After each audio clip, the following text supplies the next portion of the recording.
bella gracia que me encontró.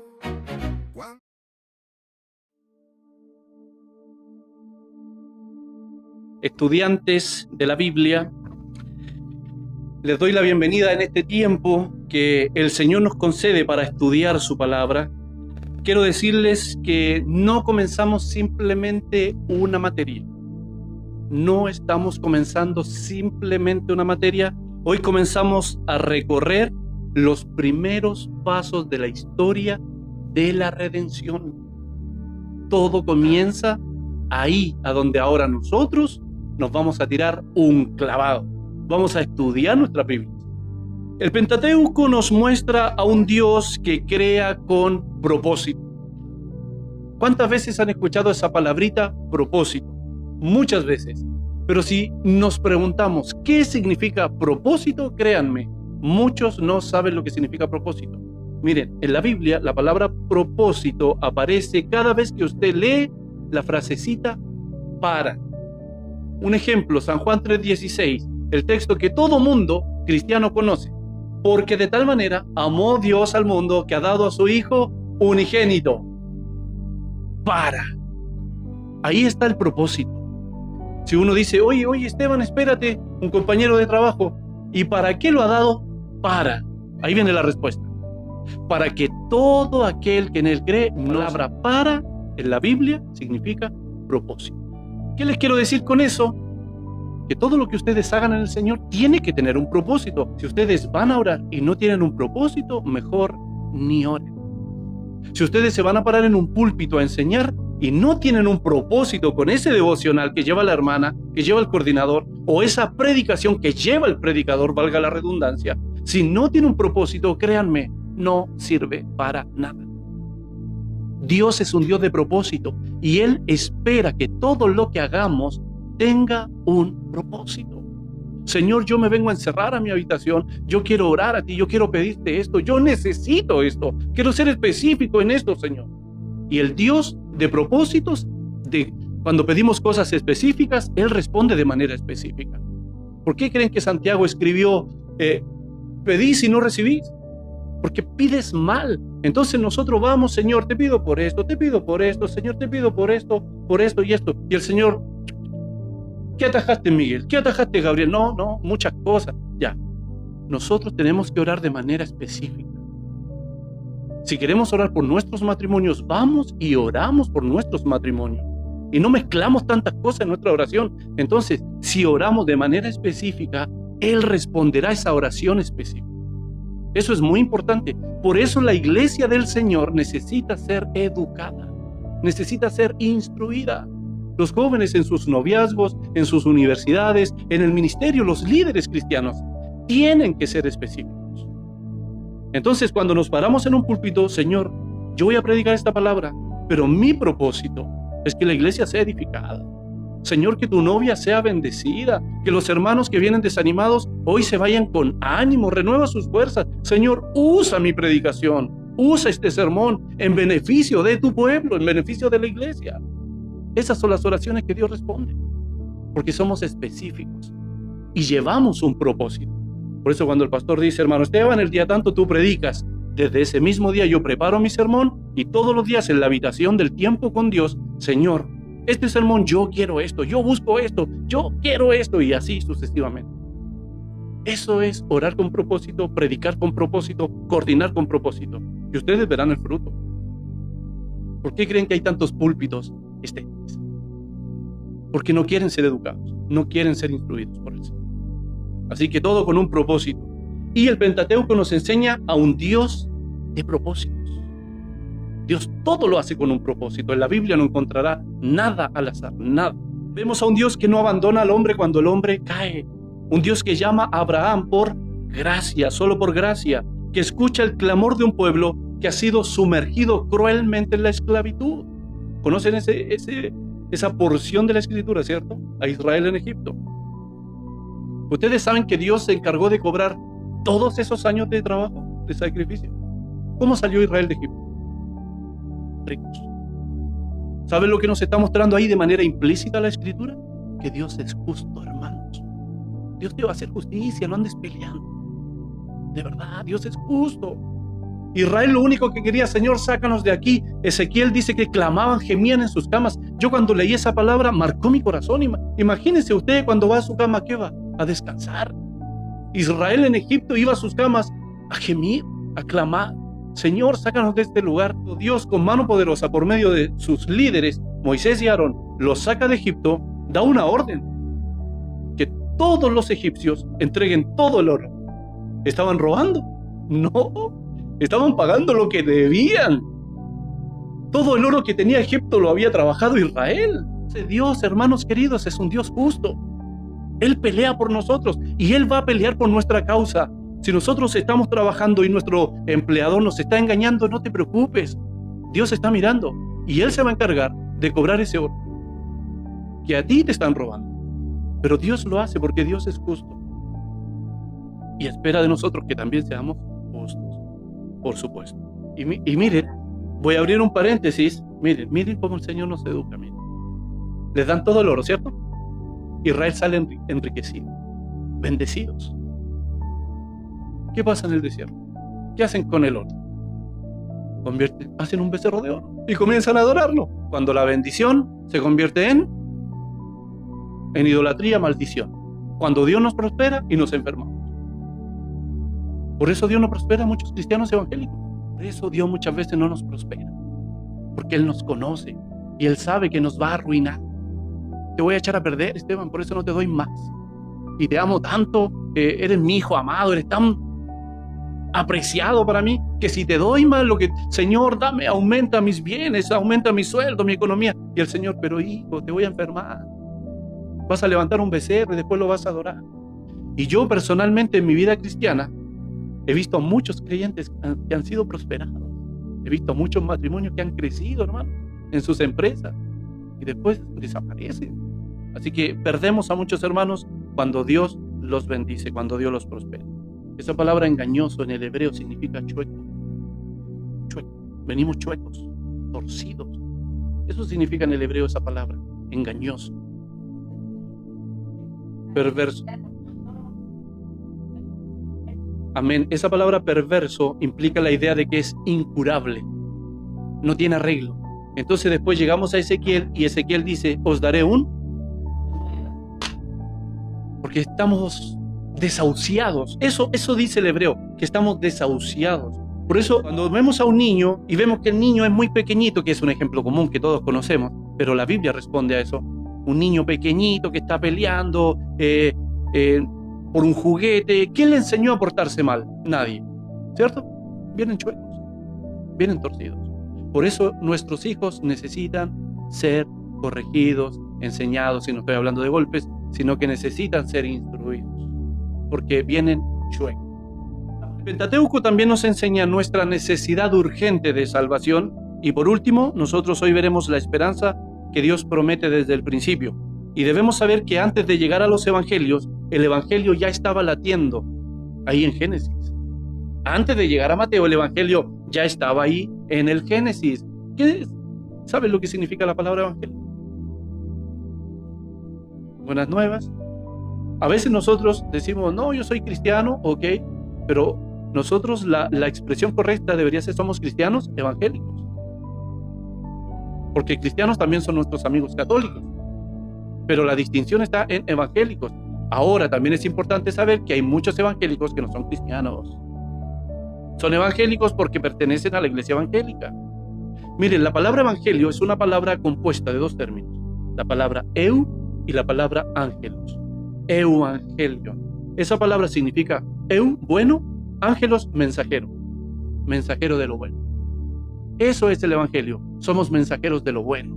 ¿Y por qué somos mensajeros de lo bueno? Porque hay malas noticias. ¿Saben ustedes que hay malas noticias? Para el mundo, para nuestras familias, inconversos. Romanos 1:16 nos dice cuál es la mala noticia. La ira de Dios está sobre todos aquellos que con sus vidas injustas detienen la verdad. Esa es la mala noticia. El mundo entero está bajo juicio de Dios, bajo condenación.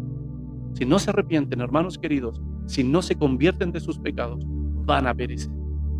Por eso somos mensajeros de lo bueno.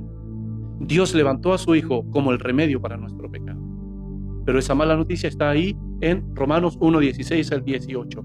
La ira de Dios está sobre el hombre impío. Cuando decimos hombre, también decimos mujer.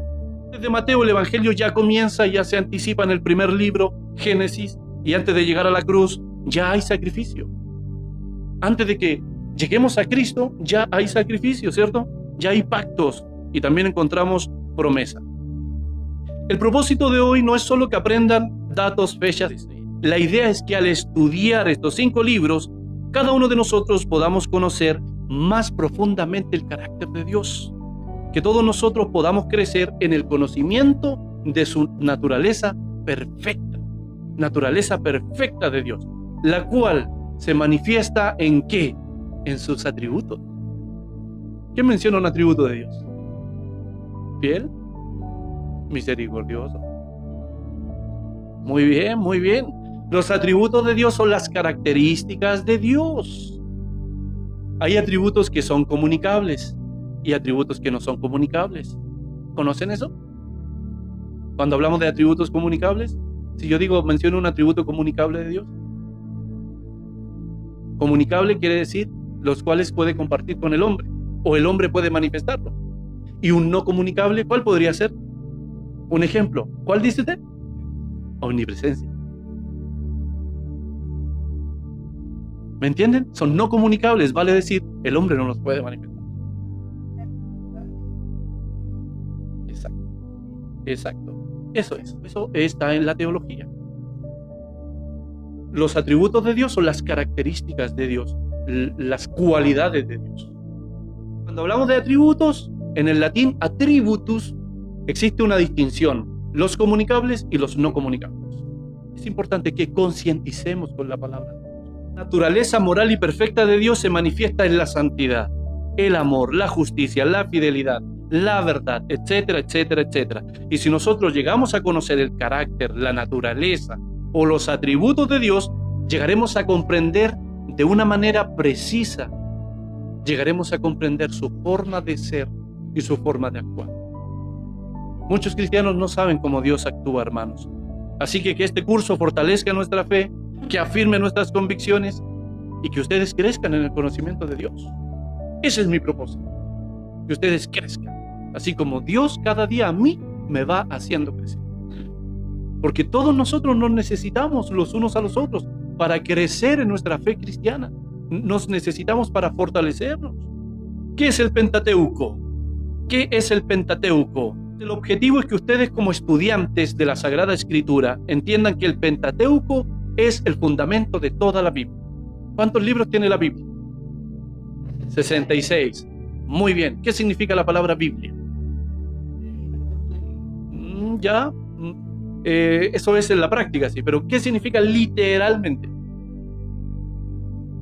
No, Biblia significa biblioteca. Sí, está bien lo que usted dice también, por conjunto de libros, pero es más en la práctica. Pero literalmente, desde su etimología, desde su raíz, Biblia significa biblioteca. Porque en esa biblioteca que los cristianos tienen que traer a la iglesia, tienen que traerla. En esa biblioteca tenemos 66 libros. Y también el Pentateuco es el comienzo del plan de Dios para salvar. Es el comienzo del plan de Dios para salvar. Así que no lo olviden, por favor. El Pentateuco, número 1, que es el fundamento de toda la Escritura. Y número 2, es el comienzo del plan de Dios para salvar. Esas son verdades claves. Así que este estudio es muy importante. Si quitamos estos 5 libros de la Biblia, todo lo demás perdería automáticamente su base. Si quitamos estos 5 libros de la Biblia, todo lo demás se desploma. Tendríamos una ruina absoluta. Quitar el Pentateuco significaría perder el origen del mundo. Quitar el Pentateuco significaría quitar el origen del pecado. Significaría quitar el origen del pueblo de Dios y también quitaríamos la primera promesa de la redención que aparece ahí en el Génesis. ¿Ustedes saben lo que significa la palabra redención? ¿Pagar? Sí, está bien. ¿Reconciliación? ¿Que son sinónimos? La redención es el acto mediante el cual alguien es liberado pagando un precio. Por liberación. Y en la teología cristiana la redención se refiere a que es Dios mismo. Imagínense. Dios crea al hombre, el hombre toma sus propias decisiones, decide darle la espalda a Dios, y en la teología la redención es Dios mismo que paga el precio por él. Porque se vendió al pecado. Dios libra al ser humano del poder del pecado mediante el sacrificio de Jesucristo. Entonces la liberación es por medio de un precio. ¿Y cuál es ese precio? La cruz, amén. Hermanos, eso es lo que valemos. Y todavía creemos cuando el mundo nos insulta y nos dice que no valemos nada. Espérate, compadre, valemos lo que vale la sangre de su Hijo, la sangre de Cristo. Eso es lo que valemos para Dios. La muerte y el derramamiento de la sangre de su Hijo, Jesucristo. Seguimos. ¿Qué significa Pentateuco? La palabra Pentateuco es un sustantivo que significa literalmente 5 libros. 5 libros. Pero detrás de esa definición, muy sencilla, hay una historia muy interesante. En cuanto a su etimología, el término Pentateuco viene del griego. Ahí está. Pentateuchos. Se escribe Pentateuchos. Una cosa es cómo se escribe, la transliteración. Otra cosa muy importante es la fonética, cómo se pronuncian las palabras. Por ejemplo, Jesús. Jesús es una palabra castellana. ¿Cómo se dice Jesús en el hebreo? Yeshua, ¿cierto? Yeshua, ¿sí? Y en el griego se escribe I-E-O-S-O-U, I-E-O-U-S-U, se escribe. Pero su fonética es Isus. Sí. Una cosa es la transliteración, cómo se escriben, y esto se los digo porque ahora ustedes son estudiantes de la Biblia. Se van a encontrar con muchas palabras cuando se compren el libro Strong, por ejemplo. Ustedes dirán, Esteban, pero ¿de qué te sirve el hebreo y el griego, hermanos? Sirve porque es lo que inspiró el Espíritu Santo.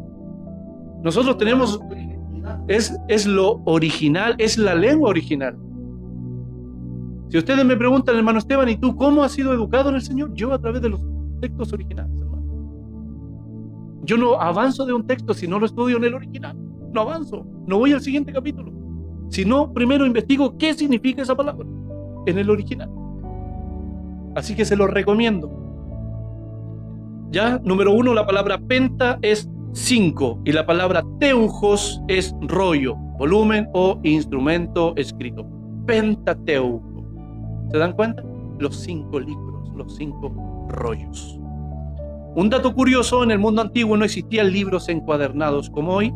Los textos se escribían en rollos, en pergaminos o en papiros. Es por eso que teujos se refiere a un rollo físico, a un rollo literal. Y cuando hablamos de Pentateuco estamos diciendo literalmente los 5 rollos. Este término comenzó a usarse cuando el Antiguo Testamento fue traducido al griego, y cuando se tradujo al griego se le llamó la Septuaginta. ¿Han escuchado hablar de eso? De la Septuaginta. En Play Store pueden descargar Biblia versión Septuaginta. Fue traducida de los idiomas originales. Miren, ahí entramos a la interrogante: ¿qué es la Septuaginta? Viene todo un desarrollo. Yo no lo voy a desarrollar, ¿ya? Pero sí se los voy a compartir en la diapositiva. Porque este es un paréntesis que abrí. Como dije, voy a mencionar la Septuaginta, vamos a desarrollar qué es la Septuaginta, para que no queden ahí con la incertidumbre. Entonces yo lo desarrollé ahí en la diapositiva. La palabra Septuaginta, así bien rapidito, significa 70 en el latín. ¿Y por qué 70? Porque escogieron entre 70 y 72 hombres de Israel para traducir los textos. ¿Y para quién los tradujeron? Para los judíos que ya no hablaban el hebreo, el arameo, sino que hablaban el griego, en Egipto, en Alejandría. Entonces tomaron de Israel a 70, 72 expertos, porque 12. Entonces ahí hicieron la ecuación y de cada tribu sacaron lo que necesitaban. ¿Se dan cuenta? 12 por cada tribu, los lleva a 72. 2 expertos en la ley. Y los mandaron a Egipto, a Alejandría, y tradujeron los textos hebreos al griego, para que los judíos que estaban dispersos, dijimos la palabra Pentateuco, viene de 2 términos compuestos, ¿cierto? Penta, 5, teujos, rollo o libro. Así que por lo tanto, Pentateuco significa literalmente 5 rollos o 5 libros. Eso es en el idioma griego, pero en el idioma hebreo estos 5 libros reciben otro nombre. Y aquí ya entramos a algo grueso. Recibe el nombre de Torá. ¿Les suena esa palabra? Ya. La Torá es el nombre original con el que el pueblo de Israel identificó esta sección fundamental de la Escritura. Ahora bien, es muy importante comprender el significado de esta palabra, porque muchos hablan de la Torá, la Torá, la Torá. Es muy importante aclarar esto. Muchas veces la Torá se traduce como ley, pero si entendemos esta palabra solo como un conjunto de reglas estrictas, vamos a perder completamente el sentido profundo de este término. La palabra Torá significa enseñanza, instrucción y dirección. Enseñanza, instrucción y dirección. ¿Qué significa esto? Que la Torá, la ley de Dios, es la instrucción de Dios a su pueblo, la revelación mediante la cual Dios enseña cómo vivir, cómo relacionarse con Él y cómo ir en la dirección correcta hacia su voluntad. ¿Cuántas veces hemos hablado de la voluntad de Dios? Muchas veces. Hermanos, esta es la voluntad de Dios. Hermano, mira, no te preocupes. Esta es la voluntad de Dios. Hermano, si es la voluntad de Dios, va a pasar, hermano. Hermanos, ¿qué significa la palabra voluntad? ¿Cierto que es una muy buena pregunta? La palabra voluntad viene del griego telema. Y así se llama nuestra iglesia. Iglesia Bíblica Telema. Esa palabra es voluntad. ¿Por qué? Mire, se los voy a enseñar, a mí me encanta. Telema, T-H-E-L-E-M-A, telema. ¿Han escuchado la Biblia cuando dice, no todo el que me diga Señor, Señor entrará en el reino de los cielos, sino aquel que hace la voluntad? Ahí es la palabra telema, en el original. El que hace la voluntad de mi Padre que está en el cielo. Ya. La palabra voluntad significa lo siguiente, hermanos. Lo que Dios quiere, lo que Dios desea y lo que Dios anhela. Eso significa voluntad. Cuando los hermanos dicen, no, yo estoy en la voluntad de Dios, hermano, espérate. ¿Estás haciendo lo que Dios quiere? ¿Lo que Dios desea? ¿Lo que Dios anhela?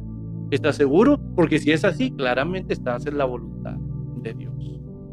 Entonces, hermanos queridos, eso significa voluntad. Y anhela, exacto, es un énfasis total que corresponde netamente a Dios. Es el deseo de Dios sobre nosotros.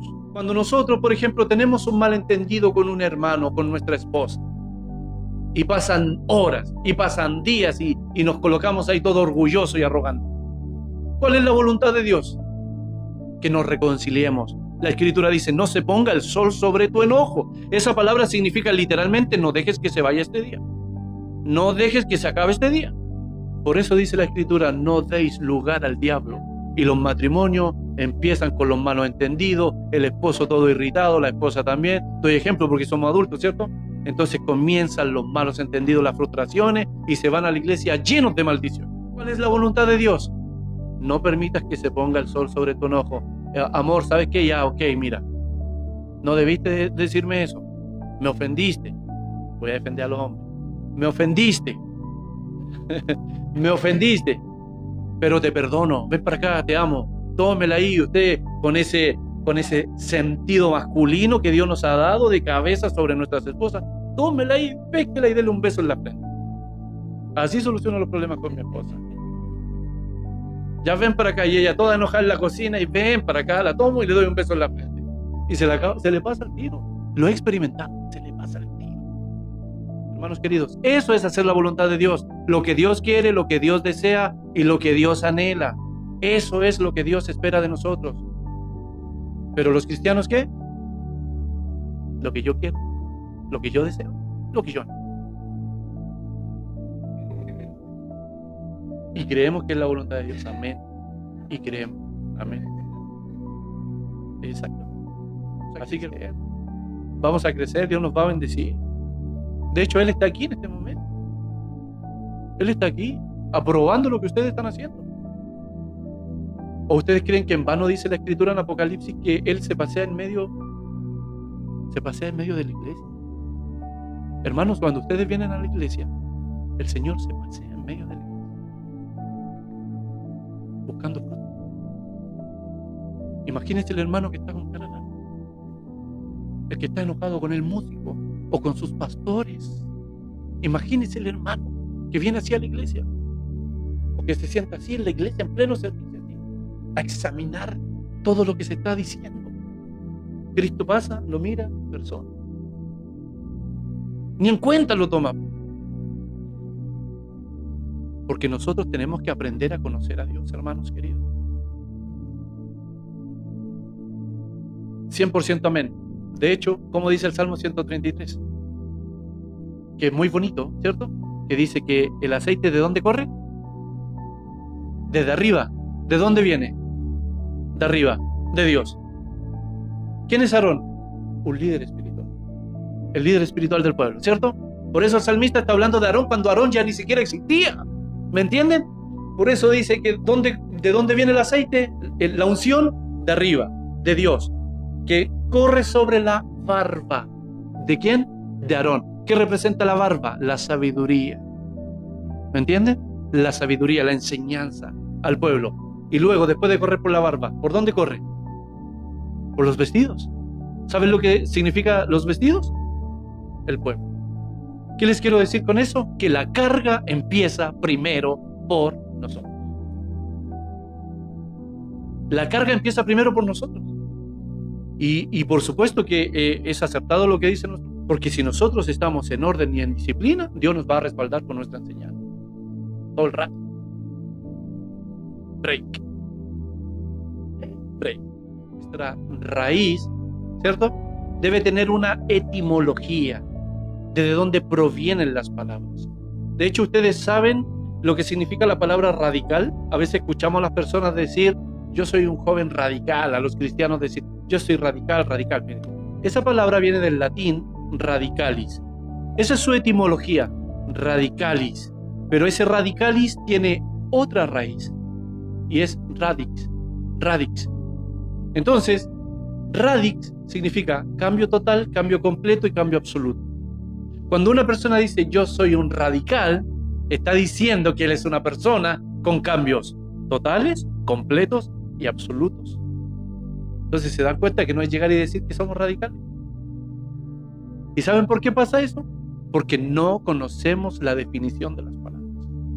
Por eso a veces hablamos, hermanos, y la gente nos mira y dice, los cristianos son ignorantes, no saben lo que están hablando, porque no nos educamos en la raíz de las palabras. Es la etimología. Nos enseña su significado, desde dónde proviene.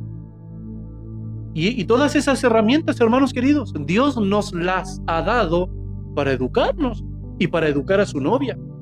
Cuando usted predica en la iglesia, usted está predicando a la novia del Cordero. Usted está ayudando a vestir a la novia.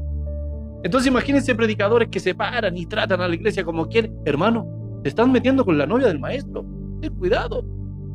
Entonces cuando usted dice, Señor, yo voy a preparar esta palabra y comienza a estudiar y, Señor, pero les quiero enseñar lo que significa esta palabra para que el intelecto, no solo su espíritu, el intelecto también sea bendecido.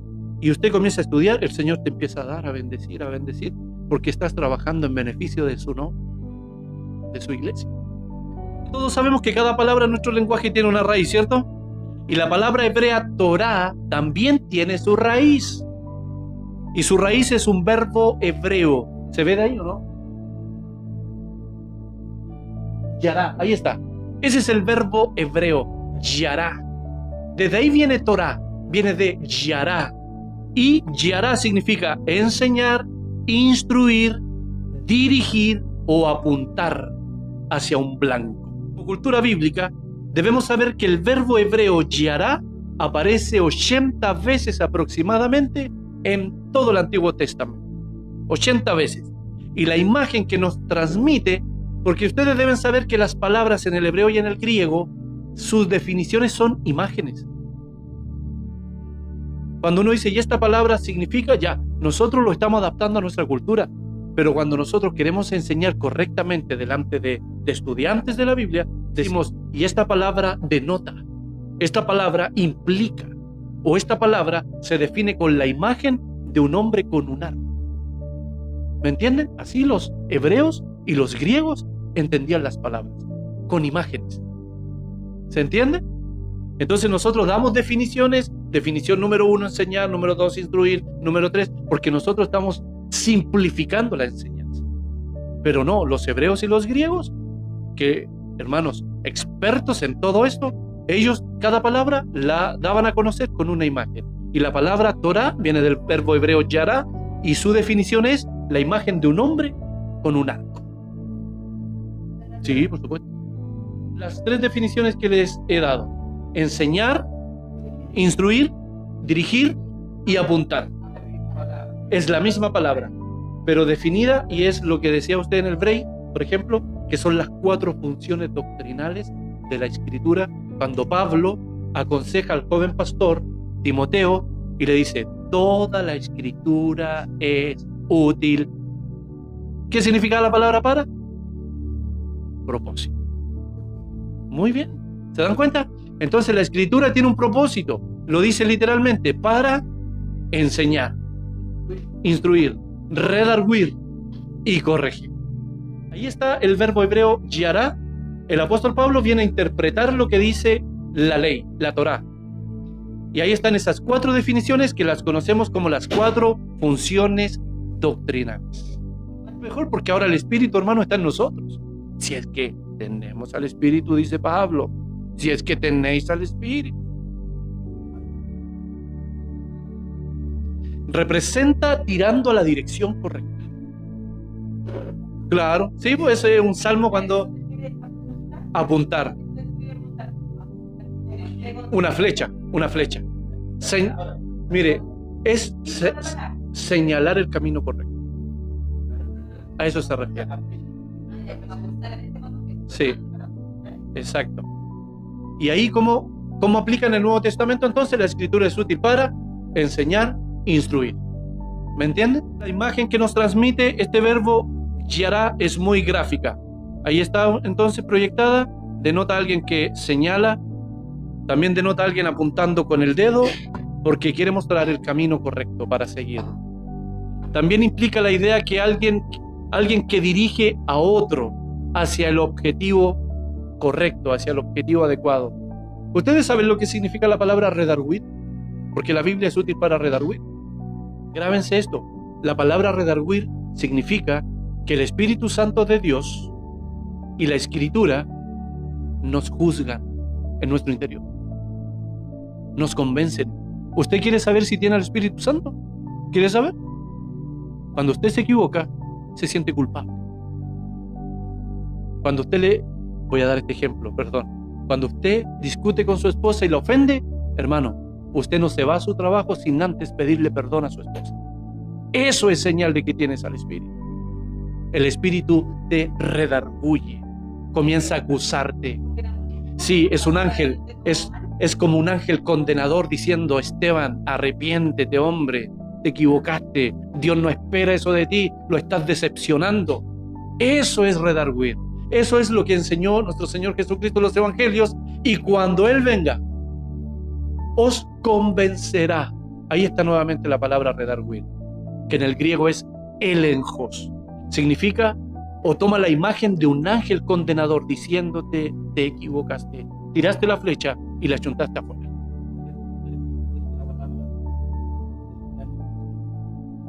Y convencerá al mundo de pecado, de juicio y de justicia. Ahí está. Entonces, si somos honestos, el Espíritu Santo nos acusa, no nos deja en paz. Sí. Amén. Exacto, nos pone un freno, nos hace sentir culpables, nos lleva a pedir perdón. No sé, me equivoqué, lo siento, no quiero volver a hacerlo, oren por mí, por favor, me siento mal. Eso hace el Espíritu Santo, eso es redarguir, eso es convencer. Entonces ahora la gente dice, no, mira, si no le prediquen más, si el Espíritu Santo lo va a convencer. La Biblia dice que Él convence. Pregunta, ¿dónde mora el Espíritu Santo? ¿Por medio de quién va a convencer? Pero hay doctrinas que enseñan, no, hermanos, si el único que convence es el Espíritu Santo. Ok, porque abrazan sistemas teológicos. Pero en la práctica, hermano, el Espíritu Santo mora en el creyente. Entonces, ¿por medio de quién los va a convencer? Por medio de nuestras exhortaciones, por medio de nuestras enseñanzas, por el ministerio pastoral. Mira, hermano, tenemos que decirte esto. Pecaste contra Dios, te equivocaste, tienes que arrepentirte. Te vamos a tener que colocar en disciplina. Y si vemos que de verdad estás arrepentido, lo vas a demostrar. Vas a seguir siendo perseverante, vas a crecer, se va a mostrar el fruto, va a haber una evidencia de que estás arrepentido. Pero tenemos que tomar estas medidas contigo por tu propio bien. Espíritu Santo, hermanos queridos, nos convence, nos redarguye, nos dice, te equivocaste. ¿Cómo? Como un ángel condenado. Ahí está, todo el rato. ¿Para qué? Para que nos pongamos a cuenta. ¿Les suena ese texto de Isaías 1:18? Venid luego, dice Jehová. ¿Saben lo gracioso de eso, no? Que nosotros vamos y se lo predicamos al mundo. ¿Cierto? Venid luego, dice Jehová, y estemos hermano, Dios está llamando al pueblo. Dios está llamando al pueblo. Isaías está llamando al pueblo. Venid luego, dice Jehová, le dice al pueblo, a los líderes, a los sacerdotes, a los profetas. Venid luego, dice Jehová, y estemos a cuenta. Y él comienza a hablar del pecado. ¿Saben lo que significa la palabra a cuenta en el hebreo? Literalmente significa, ven, trae tu pecado, colócalo sobre la mesa, porque vamos a razonar sobre él. Dios me invita a platicar sobre mi pecado. Hermanos, Dios nos invita, ¿sabe a qué? A colocar sobre la mesa nuestras debilidades. Dios no quiere que escapemos de eso. Dios quiere que las enfrentemos con Él, en oración, en su presencia. ¿Por qué ustedes creen que Dios nos toma y nos arrastra al desierto? Porque allá en el desierto se manifiesta lo que somos. Se manifiesta de qué estamos hechos, se manifiesta lo que hay dentro de mi corazón. Entonces Dios me dice, ¿te viste? ¿Te diste cuenta? Ya, ahora trata eso, trátalo, porque no estoy satisfecho con eso. Tú, tu cuerpo, son mi morada. ¿Qué dice el apóstol Pablo? Que somos templos, ¿cierto? La palabra templo en el griego es naos, santuario, somos el santuario de Dios. Entonces con todas esas cosas corruptas, el Espíritu Santo no está a gusto, por más. Nos quiere limpiar, nos quiere purificar. Entonces, venid luego que vamos a platicar sobre tu pecado. ¿Por qué caes tantas veces? ¿Por qué fallas tantas veces? ¿Por qué tan débil, Esteban? ¿Qué te pasa? Eso significa venir luego, pero nosotros vamos y se lo gritamos al mundo. Amén, por supuesto, por supuesto. Todo con un propósito. Amén. De no huir de nuestras debilidades, de enfrentarlas, de tratarlas. El Señor nos invita a confesar. Esa palabra confesar que usa Pablo en Romanos, homologueo en el griego, ¿saben lo que significa? Estar de acuerdo con Dios. Cada vez que ustedes en la Biblia encuentren esa palabrita, si confesares, significa estar de acuerdo con Dios. Sí, Señor, tú tienes razón. Ahí se metió en un tema escatológico en el tribunal de Cristo, en el bema, donde el Señor, hermanos queridos, va a exhibir nuestras obras. Amén. Consejo entonces práctico de la Biblia para nosotros: ir al Señor, confesar, ponernos a cuenta con Él y pedirle a nuestro abogado. Por algo dice Juan que tenemos un abogado, ¿cierto? Y también dice el escritor a los Hebreos que no tenemos, dice, no tenemos un sumo sacerdote que no se compadezca de nuestras debilidades. ¿Me entienden? ¿Sabe lo que está diciendo? Esteban, trae tu pecado a mis plantas, porque Cristo como sumo sacerdote se compadece de nuestras debilidades. Hermanos míos, si hemos pecado, abogado tenemos para con el Padre, a Jesucristo el justo. Pero ¿saben qué es lo triste de esto? Que los cristianos no oran, po. Ese es el problema, po. Que los cristianos no oran, no saben lo que es orar. Los cristianos oran cuando van al templo, pero no oran en su casa. Yendo a la práctica, a lo vulgar, al ejemplo que todos podamos estar de acuerdo. No oran los cristianos. Y esa es la mayor de las desgracias del siglo XXI, hermanos queridos. Cristianos que no oran y cristianos que no abren sus Biblias. ¿Qué relación tienen con el Señor? Por eso, ese es el gran pecado escatológico, la relación. Entonces, ¿qué les quiero decir? Nosotros, por supuesto, ¿cuál es nuestro compromiso? La verdad, declararles la verdad, la verdad, la verdad. Ya no podemos hacer más por ellos que declararles la verdad. Pero si el Espíritu Santo los va a convencer, es por medio de nosotros, de nuestras exhortaciones. Por supuesto, amén a eso, amén, el fruto. Entonces eso significa, apártense de mí, hacedores de maldad. La palabra es anomían, ánomos, pueblo sin ley. Apártense de mí, gente que vivió como si nunca les hubiera dado una ley. Hermano, la Biblia dice esto, hermano, la Biblia dice esto. Ok, los hermanos siguen insistiendo en vivir a su manera.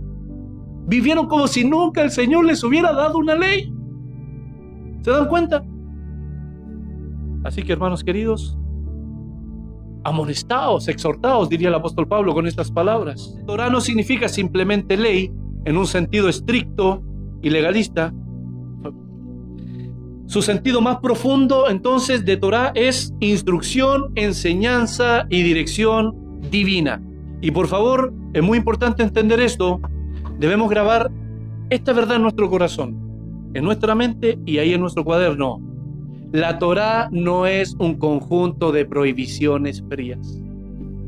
La Torá no es un conjunto de prohibiciones frías. Es la instrucción amorosa de Dios para guiar a su pueblo por el camino correcto. Eso es la Torá.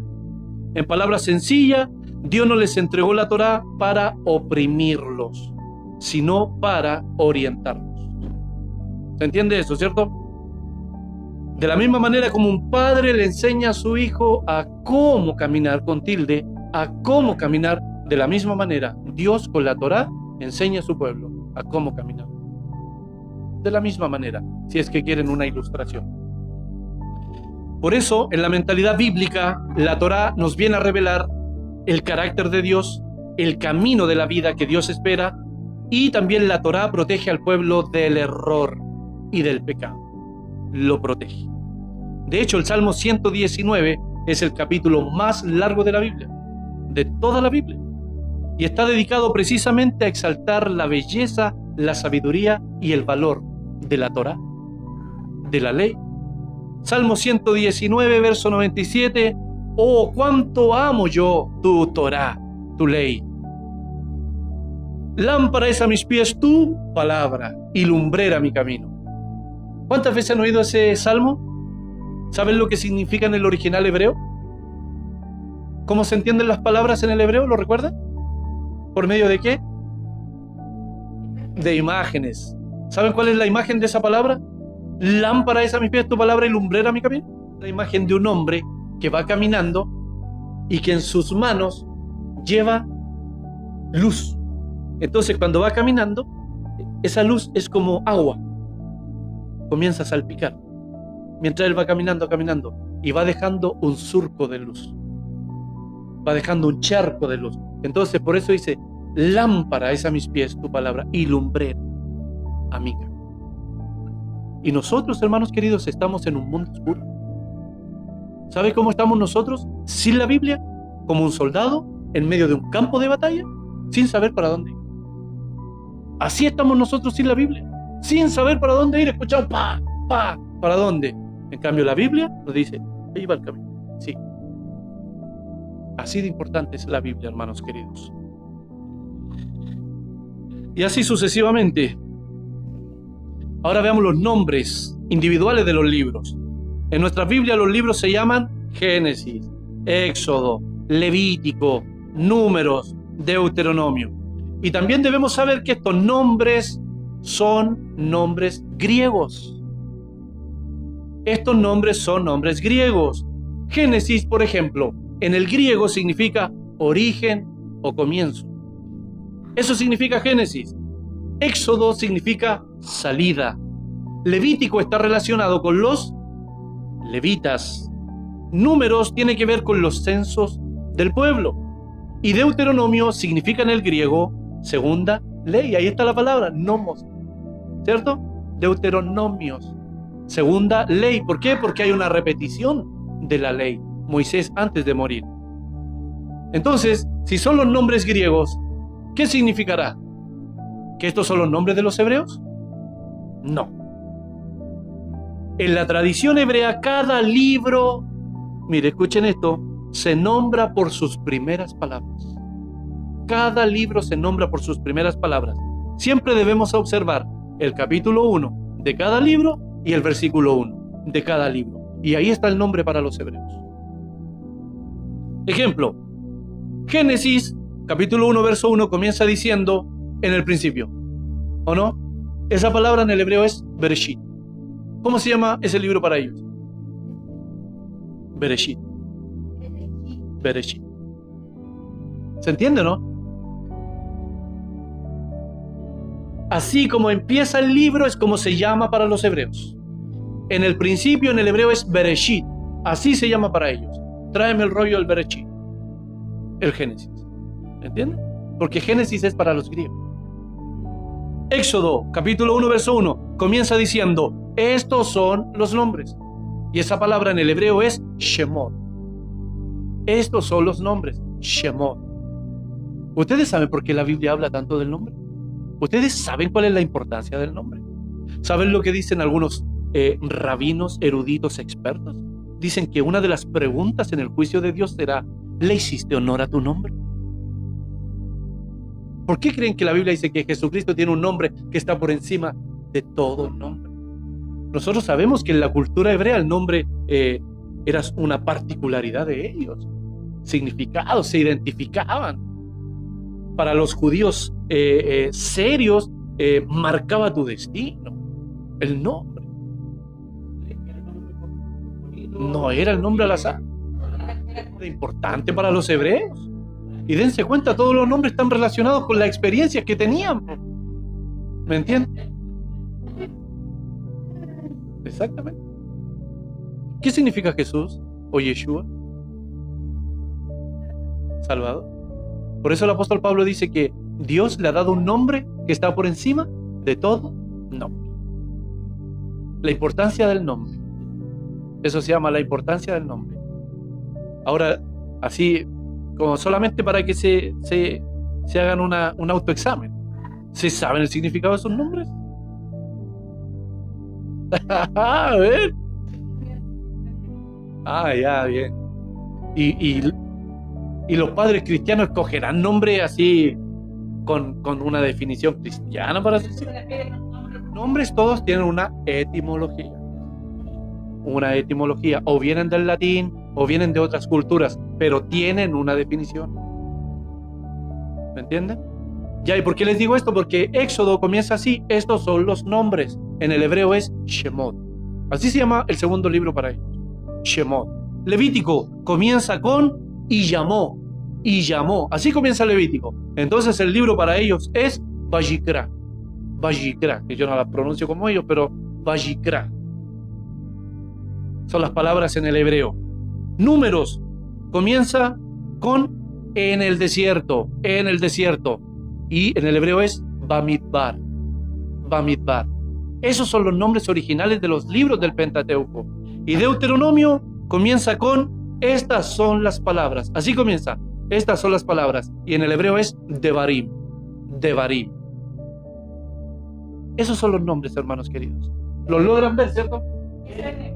En el hebreo. Esos son los nombres del Pentateuco. ¿Qué les parece? Shemot. Éxodo comienza.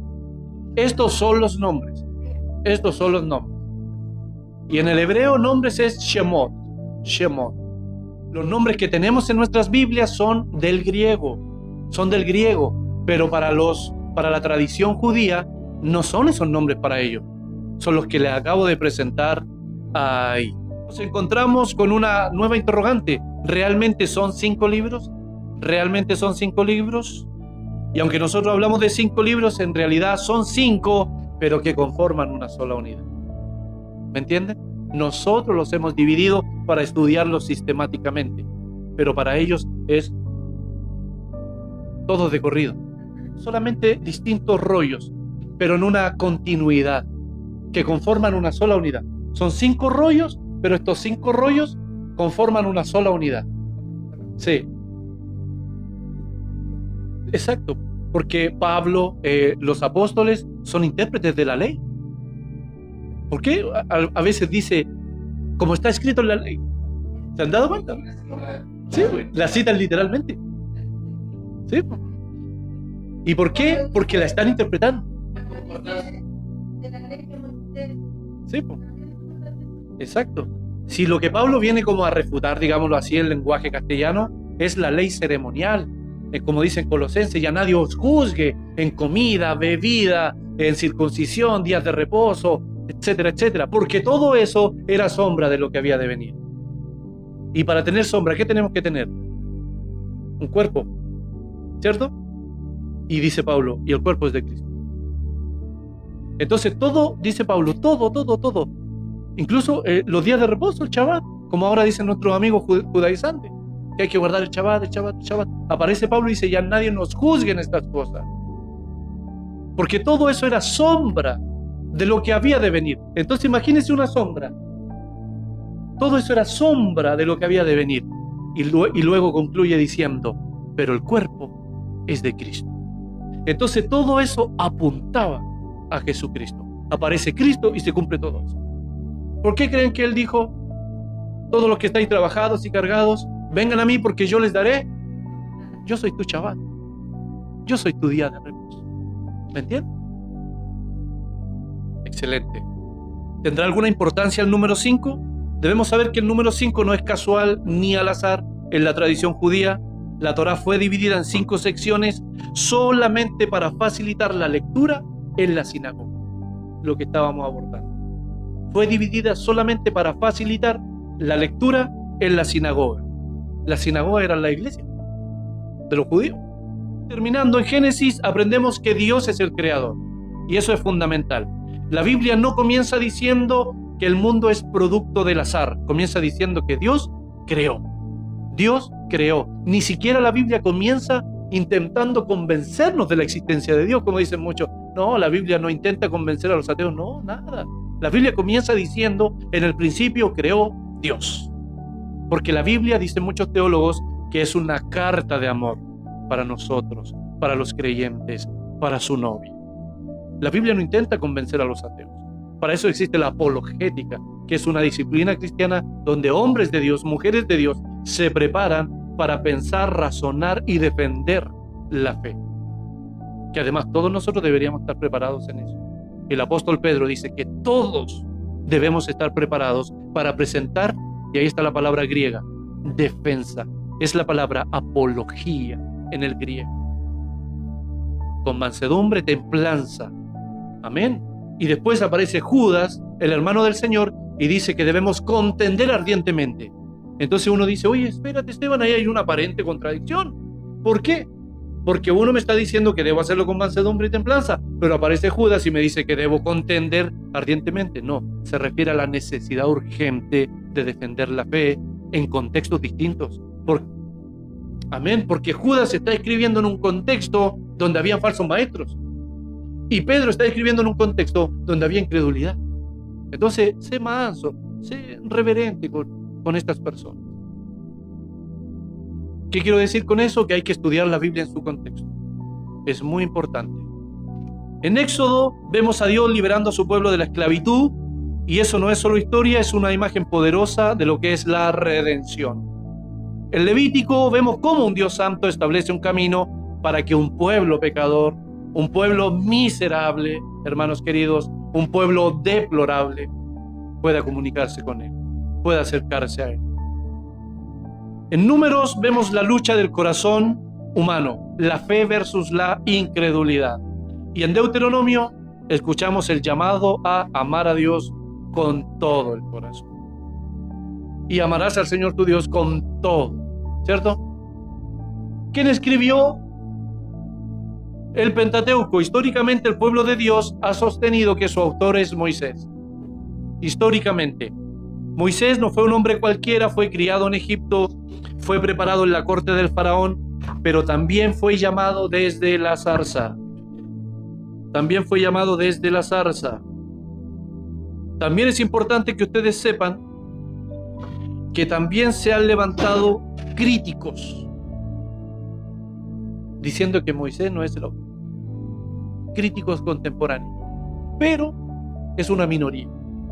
pero la mayoría, la tradición judía, le ha adjudicado y atribuido el Pentateuco a Moisés.